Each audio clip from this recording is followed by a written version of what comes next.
Bengaluru to ಬಳ್ಳಾರಿಯವರೆಗೂ ಬಾಂಬರ್ನ link.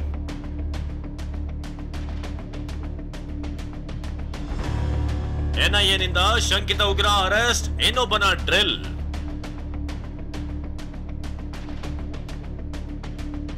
Bengaluru Rameshwaram cafe bomb blast ಪ್ರಕರಣ ಬಗೆದಷ್ಟು ಆಳ ಅಗಲಕ್ಕೆ ವಿಸ್ತರಿಸಿಕೊಳ್ತಿದೆ. ಈಗಾಗಲೇ ಬಳ್ಳಾರಿಯಲ್ಲಿ ಎನ್ಐಎ ಅಧಿಕಾರಿಗಳ ತಂಡ ಬೀಡು ಬಿಟ್ಟು ಬಾಂಬರ್ನ ಚಲನವಲನ ಪತ್ತೆ ಹಚ್ಚುತ್ತಿದೆ. ಸತತ 40 ಗಂಟೆಗಳಿಂದಲೂ ಸಿಸಿಬಿ, ಎನ್ಐಎ ಅಧಿಕಾರಿಗಳು ಜಂಟಿಯಾಗಿ ಬಸ್ ನಿಲ್ದಾಣಗಳಲ್ಲಿ ಶಂಕಿತ ಓಡಾಡಿದ್ದ ಜಾಗದಲ್ಲಿ ಎಲ್ಲಾ ಸಿಸಿಟಿವಿ ದೃಶ್ಯವನ್ನ ಪರಿಶೀಲನೆ ಮಾಡ್ತಿದ್ದಾರೆ.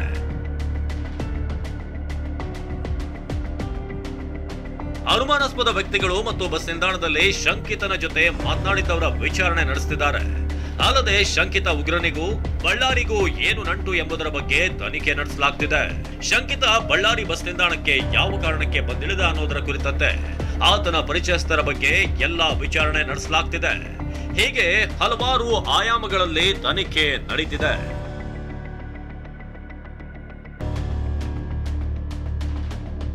ಶಂಕಿತ ಉಗ್ರ ಸುಲೇಮಾನ್ ವಶಕ್ಕೆ ಪಡೆದ ಎನ್ಐಎ ತಂಡ. ರಾಮೇಶ್ವರಂ ಕೆಫೆ ಬಾಂಬ್ ಬ್ಲಾಸ್ಟ್ಗೂ ಬಳ್ಳಾರಿಗೂ ಲಿಂಕ್ ಇದೆ ಅನ್ನೋ ಶಂಕೆ ತನಿಖಾ ತಂಡಕ್ಕೆ ಕಾಡ್ತಿದೆ. ಇದೇ ಹಿನ್ನೆಲೆಯಲ್ಲಿ ಬಾಡಿ ವಾರೆಂಟ್ ಮೇಲೆ ಮಾರ್ಚ್ 6ರಂದೇ ಶಂಕಿತ ಉಗ್ರ ಮಿನಾಸ್ ಅಲಿಯಾ ಸುಲೇಮಾನ್ ಅನ್ನ ಎನ್ಐಎ ವಶಕ್ಕೆ ಪಡೆದಿದೆ. 3 ದಿನಗಳ ಕಾಲ ಕಸ್ಟಡಿಗೆ ಪಡೆದು ಎನ್ಐಎ ಫುಲ್ ಗ್ರಿಲ್ ಮಾಡ್ತಿದೆ. ಬಾಂಬ್ ಸ್ಫೋಟ ಕೇಸ್ನಲ್ಲಿ ಇದು ಎನ್ಐಎ ಬಿಗ್ ಆಪರೇಷನ್ ಆಗಿದೆ. ಬಾಂಬ್ ಸ್ಫೋಟಕ್ಕೆ ಪಿತೂರಿ ನಡೆಸಿರುವ ಶಂಕೆ ಮೇಲೆ ಈಗಾಗಲೇ 2 ದಿನದಿಂದಲೂ ಸುಲೇಮಾನ್ನ ವಿಚಾರಣೆ ನಡೆಸಲಾಗುತ್ತಿದೆ. ಬಳ್ಳಾರಿ ಕೌಲ್ ಬಜಾರ್ ನಿವಾಸಿ ಸುಲೇಮಾನ್ ವಿರುದ್ಧ ಐಸಿಸ್ ಜೊತೆ ನಂಟಿನ ಆರೋಪ ಇದೆ.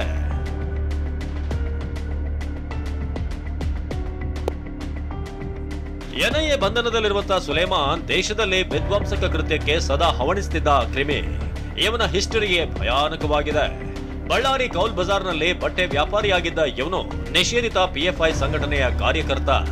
ಐಸಿಸ್ ಉಗ್ರರ ಜೊತೆಗೆ ನಂಟು ಹೊಂದಿದ್ದಲ್ಲದೆ ಅಲ್ಪಸಂಖ್ಯಾತ ಯುವಕರನ್ನ ಟೆರರಿಸಂಗೆ ಪ್ರೇರೇಪಿಸುತ್ತಿದ್ದಂತೆ 2023 ಡಿಸೆಂಬರ್ 18ರಂದು ಎನ್ಐಎ ದಾಳಿ ನಡೆಸಿ ಈತನನ್ನ ಬಂಧಿಸಿ ಬಳ್ಳಾರಿ ಸೆಂಟ್ರಲ್ ಜೈಲ್ಗೆ ಶಿಫ್ಟ್ ಮಾಡಿತ್ತು.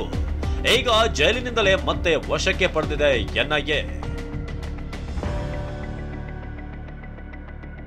ಸುಲೇಮಾನ್ನ ಜಾಲ ಇಷ್ಟಕ್ಕೆ ನಿಂತಿಲ್ಲ.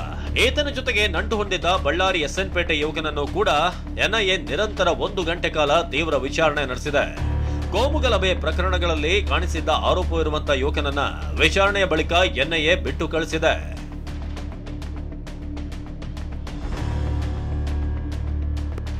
ಇನ್ನು ಇದೇ ರಾಮೇಶ್ವರಂ ಬಾಂಬ್ ಬ್ಲಾಸ್ಟ್ ಪ್ರಕರಣದ ಜಾಲ ದೊಡ್ಡದಿದೆ ಅಂತ ವಿಜಯಪುರ ಶಾಸಕ ಬಸವನಗೌಡ ಪಾಟೀಲ್ ಯತ್ನಾಳ್ ಪ್ರತಿಕ್ರಿಯೆ ನೀಡಿದ್ದಾರೆ. ದೇಶದಲ್ಲಿ ಅಭದ್ರತೆ ಸೃಷ್ಟಿ ಮಾಡೋದಕ್ಕೆ ಇಂಥ ಕೃತ್ಯ ನಡೆಸಲಾಗ್ತಿದೆ ಅಂತ ಆರೋಪಿಸಿದ್ದಾರೆ. ಎನ್ಐಎದವರು ತಗೊಂಡಿದ್ದಾರೆ. ನಿಶ್ಚಿತವಾಗಿಯೂ ಇದು ಭಾಳ ದೊಡ್ಡ ಜಾಲ. ಇದು ವ್ಯವಸ್ಥಿತವಾಗಿ ದೇಶದಲ್ಲಿ ಒಂದು ಅಸುರಕ್ಷತೆ ಅಭದ್ರತೆಯನ್ನು ಮಾಡಬೇಕು ಅನ್ನೋಂಥ ಸಂಚು ಏನಿದೆ, ಪಾಕಿಸ್ತಾನದ ಇರ್ಬೋದು, ISI ಇರ್ಬೋದು, ಅವೆಲ್ಲ ಲಿಂಕ್ ಅದಾವೆ. ಎಲ್ಲ ಏನು PFI ಇವೆಲ್ಲ ಏನು ಚಟುವಟಿಕೆ ಇದಾವಲ್ಲ, ಅವ್ರದ್ದು ಒಟ್ಟೆ ಗುರಿ 2047ಕ್ಕೆ ಭಾರತವನ್ನು ಇಸ್ಲಾಂ ರಾಷ್ಟ್ರ ಮಾಡಬೇಕು ಅನ್ನೋಂಥ ಉದ್ದೇಶದಿಂದ ಈ ರೀತಿ ದೇಶದಲ್ಲಿ ಅಶಾಂತಿಯನ್ನು ಇವತ್ತು ತರುವಂಥ ಕೆಲಸ ಮಾಡಿದರೆ. ಇದೆಲ್ಲದರ ಮಧ್ಯೆ ರಾಮೇಶ್ವರಂ ಕೆಫೆ ಇವತ್ತು ಶಿವರಾತ್ರಿ ದಿನವೇ ಓಪನ್ ಆಗ್ತಿದೆ. ತಳಿರು ತೋರಣಗಳಿಂದ ಅಲಂಕಾರವಾಗಿರುವಂತಹ ಕೆಫೆಯಲ್ಲಿ ಸಂಜೆ ಹೋಮ ಹವನ ನಡೆಯಲಿದೆ. ನಾಳೆ ಗ್ರಾಹಕರಿಗೆ ಮುಕ್ತವಾಗಲಿದೆ.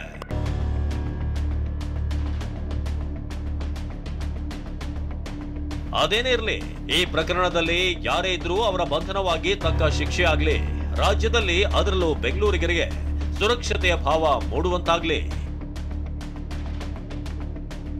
Bureau report, ಟಿವಿ9.